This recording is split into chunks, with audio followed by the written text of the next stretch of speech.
आज हम विभाग सी का सॉल्यूशन करेंगे। विभाग बी का सॉल्यूशन हमने आगे के वीडियो में कर दिया है। आप ध्यान रखें, चौथा क्वेश्चन मोस्ट आईएमपी है जो 1 नंबर में पूछा जा सकता है, छठा है। और 7वें का आज हम सॉल्यूशन करेंगे। 7 से लेकर के 11 तक पूरा विभाग सी सॉल्यूशन करते हैं।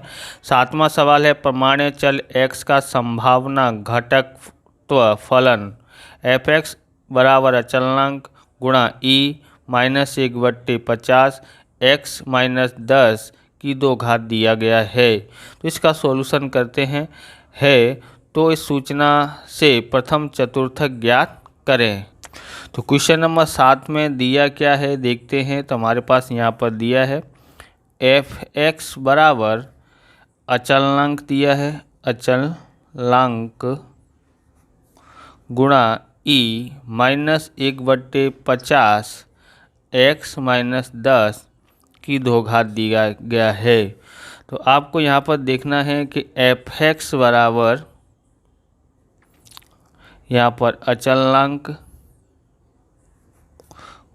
गुणा e -1/2 x माइनस यहाँ पर 10 आता है और यहाँ पर कोष्टक में हम लोग 5 लिखेंगे, कोष्टक की 2 घात। ऐसा क्यों है? क्योंकि यहाँ हमेशा 1/2 आता है, 1/2 आता है तो यहाँ पर जब भाग देते हैं तो 25 आता है, 2 से भाग देंगे तो 50 में 25 आया। और 25 अंदर लाना है तो उसका वर्गमूल करके, क्योंकि यहाँ पर वर्ग होल स्क्वायर दिया है यानी कि ये बाहर निकलेगा तो वर्ग होके निकलेगा। अगर ये बाहर है तो इसको अंदर डालने के लिए वर्गमूल करना पड़ेगा, इसलिए ये 5 यहाँ पर आता है। अब हम यहाँ पर लिखते हैं प्रमाण्य चल f(x) बराबर, यहाँ पर अचलनांक लिखना हो तो अचलनांक लिखें, नहीं तो ये सूत्र है 2π। ओके, इसकी जगह पर पूरा अचलनांक ही लिखा है। यहाँ पर e -1/2 और यहाँ पर x माइनस क्या दिया है यहाँ म्यू बट्टे में सिग्मा की 2 घात के साथ तुलना करने पर हमें क्या मिलता है कि म्यू बराबर कितना है। तो म्यू बराबर हमारे पास यहाँ 10 आता है, क्योंकि देखो यहाँ पर 10 है तो यहाँ कितना है 10 है। ओके, और यहाँ पर है और प्रमाप विचलन मतलब सिग्मा, तो इसकी जगह पे कितना आया है 5, तो इसकी कीमत 5 आई है। ओके, अब उसके बाद हम लोग ज्ञात करते हैं Q1। प्रथम चतुर्थक ज्ञात करने के लिए बोला है आपको। यहाँ पर प्रथम चतुर्थक या तृतीय चतुर्थक में पूछा जाता है, बराबर। तो प्रथम चतुर्थक मतलब Q1, तो सूत्र है यहाँ पर mu minus sigma minus 0.675 sigma है।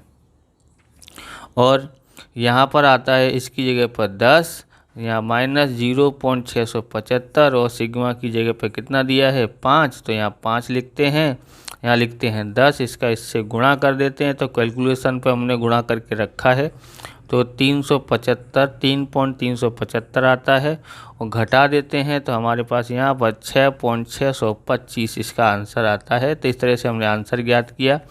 कभी कभी इसमें पूछा जाता है Q3, तो Q3 में सूत्र क्या है, तो ये सूत्र है। ओके, तो आप यहाँ पर इस सूत्र का उपयोग करके Q3 भी ज्ञात कर सकते हैं। असाइनमेंट में आपको मिलेगा, कोई भी असाइनमेंट सॉल्यूशन करोगे तो वहाँ इसकी जगह पर ये भी सॉल्यूशन करने के लिए मिलता है। तो क्वेश्चन नंबर 8 है, एक प्रमाण्य चल के अंतिम चतुर्थक 10 और 30 हों तो उसका औसत विचलन प्राप्त कीजिए। तो यहाँ पर क्वेश्चन नंबर 8 में हमारे पास क्या दिया है, तो यहाँ Q1 बराबर 10 है और Q3 बराबर 30 दिया है। अंतिम चतुर्थक बोले हैं इसलिए Q1 और Q3 होता है। अब यहाँ पर लिखते हैं चतुर्थक विचलन का सूत्र है हमारे पास Q3 माइनस Q1 बट्टे में 2 सूत्र थे आपने देखा, 2/3 सिग्मा और ये Q3 माइनस Q1 बट्टे में 2 बराबर। यहाँ Q3 ज्ञात करते हैं तो 30 माइनस 10 बट्टे में 2 बराबर हमारे पास 10 आ जाता है, क्योंकि हम इसमें से इसको घटाते हैं 20 आता है। चलो 20 लिख देते हैं, बट्टे में 2 से भाग देंगे तो 10 आ जाता है। ओके, तो चतुर्थक विचलन का दूसरा सूत्र लिखते हैं 2/3, क्योंकि उसने बोला है प्रमाणित विचलन ज्ञात करने के लिए बोला है, इसलिए हम लोग औसत विचलन ज्ञात करने के लिए बोला है। तो इसके लिए हमको क्या मालूम होना चाहिए, सिग्मा मालूम होना चाहिए, तभी तो हम ज्ञात कर पाएंगे। अब यहाँ पर देखो ये दोनों एक ही सूत्र हैं, अगर आप चाहें तो दोनों आमने सामने लिखकर भी कर सकते हो, सरलता के लिए हम लोग एक एक कर रहे हैं। तो ये इसका कितना आया है, यहाँ पर 10 आया है, तो इसलिए यहाँ पर 10 लिखते हैं। चतुर्थक विचलन 10 आया, इसलिए इसकी जगह पर 10, 2/3 प्रमाप विचलन। अब यहाँ पर देखेंगे तो यहाँ 10 है, ये इधर आएगा तो नीचे वाला ऊपर और ऊपर वाला नीचे, प्रमाप विचलन 2 से भाग देते हैं तो 5 आता है, और प्रमाप विचलन इस तरह से हमारे पास 5 तिया 15 हो जाता है। तो प्रमाप विचलन हमने ज्ञात कर लिया है। अब हमको ज्ञात करने के लिए बोला है औसत विचलन, तो औसत विचलन ज्ञात करते हैं। विचलन बराबर कितना आता है, 4/5 औसत विचलन का सूत्र है 4/5 सिग्मा। 4/5 लिखते हैं यहाँ पर, गुणा सिग्मा की जगह पर 15 आता है, 5 से भाग देते हैं तो 3 आ जाता है, और इस तरह से औसत विचलन जो है, औसत विचलन कितना आता है, 4 तिया 12 आता है। औसत विचलन हमने ज्ञात कर लिया। क्वेश्चन नंबर 9 देखते हैं। क्वेश्चन नंबर 9 देखते हैं। एक प्रमाणित चल के लिए औसत विचलन 48 है एवं उसका तृतीय चतुर्थक 120 है, तो उसके प्रथम चतुर्थक के मूल्य का अनुमान प्राप्त कीजिए। तो क्वेश्चन नंबर 9 सोल्व कर रहे हैं हम यहाँ पर। यहाँ औसत विचलन दिया है, औसत विचलन 48 और Q3 बराबर 120 दिया है। औसत विचलन हमारे पास कितना है, 4/5 सिग्मा। ओके, औसत विचलन कितना है, 48 है, 4/5 सिग्मा। अब ये 48, ये नीचे वाला ऊपर और ऊपर वाला नीचे, क्योंकि हम इसको पक्षांतर करते हैं यानी इधर लेके आते हैं। 4 से भाग देते हैं तो 12 चौक 48 होता है, या 4 एकन 4, 4 दूनी 8, यानी कि हमारे पास प्रमाप विचलन कितना आया है, 12 पंजे 60। तो ये हमारे पास 60 आ गया है। उसके बाद हम लोग चतुर्थक विचलन ज्ञात करते हैं फिर से, बराबर। चतुर्थक विचलन का सूत्र क्या है, तो ये है 2/3 सिग्मा। ओके, 2/3 सिग्मा बराबर कितना दिया है, तो सिग्मा बराबर दिया है 60 आया है। यहाँ पर 3 से भाग देते हैं तो यहाँ पर 20 आ जाता है। तो यहाँ लिखते हैं चतुर्थक विचलन बराबर 2/3, कितना आया है यहाँ पर, तो 20 दूनी 40 आया है। कितना आया है, 40 आया है। ओके, यहाँ पर 40 आया है। अब चतुर्थक विचलन का दूसरा सूत्र है हमारे पास Q3 माइनस Q1 बट्टे में 2, ये सूत्र है। अब ये दिया है यहाँ पर 40 बराबर Q3 हमारे पास, और यहाँ पर लिखते हैं Q3 हमारे पास है और बट्टे में 2, यहाँ पर लिखते हैं 40, Q3 कितना है 120 और Q1 बराबर। यहाँ हम लोग 2 को लेके आ जाते हैं, नहीं समझ में आया तो देखते हैं, यहाँ 2 इधर आ जाएगा, 40 गुणा 2, Q3 बराबर 120 है माइनस Q1। अब ये हो जाता है 80 बराबर 120 माइनस Q1। Q1 को इधर लेके आते हैं और इसको इधर ले जाते हैं 120 के उधर, तो ये प्लस का है माइनस का हो जाएगा। इस तरह से Q1 बराबर इसमें से इसको घटाते हैं तो 40 आ जाता है। आपने 2 सवाल देखे होंगे, उसमें चतुर्थक विचलन का सूत्र इस तरह से आप लगा के आमने सामने कर सकते हैं, क्योंकि आप लोग होशियार हो तो इस तरह से आप रख के भी कर सकते हैं। तो 2 बार करना पड़ेगा नहीं, एक ही बार में हो जाता है। ओके, क्वेश्चन नंबर 10 देखते हैं। तो क्वेश्चन नंबर 10 दिया है, एक प्रमाणित चल x के लिए संभावना घटक फलन निम्नानुसार है। f(x) बराबर 1/10 वर्गमूल में 2 पाई e माइनस 1/2 x माइनस 100/10 का होल स्क्वायर दिया गया है। अगस्त 2020 में ये क्वेश्चन पूछा गया था विभाग ई में, इसलिए विभाग सी के क्वेश्चन विभाग ई में भी आ सकते हैं, इसलिए वहाँ पर ध्यान रखना। इसको विभाग ई के लिए सॉल्यूशन करना 4 नंबर का सवाल। तो इस वितरण के लिए मध्य के 68.26% अवलोकन की सीमाओं का अनुमान प्राप्त कीजिए। तो 10वां सवाल है हमारे पास यहाँ पर, f(x) बराबर 1/10 वर्गमूल में 2 पाई, यहाँ दिया है e माइनस 1/2 x माइनस 100/10 की 2 घात। Okay, infinity minus infinity less than x less than infinity. Okay, प्रमाण्य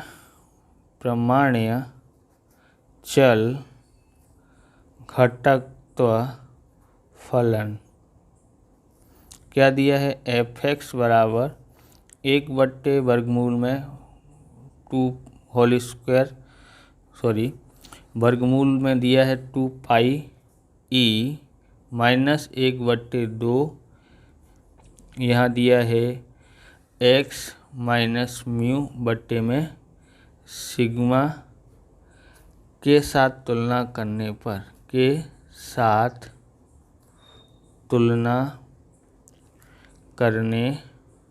पर क्या प्राप्त होता है। तो हमारे पास यहाँ देखेंगे सिग्मा, तो यहाँ कितना दिया है 10, और म्यू मतलब माध्य कितना दिया है, तो इसकी जगह पे यहाँ देखेंगे तो 100 दिया है।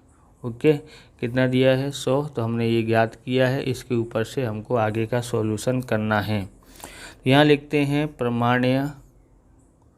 प्रमाण्य वितरण के मध्य में 68.28 में अवलोकन म्यू प्लस सिग्मा के अंतराल में है, बराबर। तो अंतराल में है तो क्या आएगा यहाँ पर, mu minus sigma, mu minus plus आएगा, एक बार माइनस एक बार प्लस, इस तरह से अंतराल बोला हो तब इस तरह से उपयोग करते हैं। ओके, उसके बाद हम यहाँ पर देखेंगे तो 100 माइनस 10, ये 200 दिया है और ये 10 दिया है, ये 100 और ये दिया है 10, तो कितना है, इसमें से इसको घटाते हैं तो 90, इसमें से इसको जोड़ते हैं तो 110 आता है। इस तरह से हम यहाँ पर लिखेंगे, दी गई सूचना पर से प्रमाण्य वितरण के 68.28% अवलोकन 90 से 110 के बीच होंगे। 11वां क्वेश्चन सॉल्यूशन करते हैं।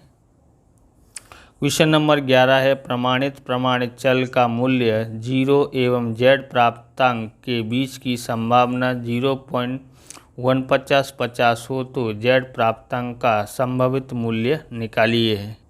तो 11वां क्वेश्चन है हमारे पास, यहाँ लिखेंगे, माना कि z ग्रेटर देन 0 है। ओके, उसके बाद Z1 ये है Z बराबर 0 के दाईं ओर होगा, दाईं ओर होगा, और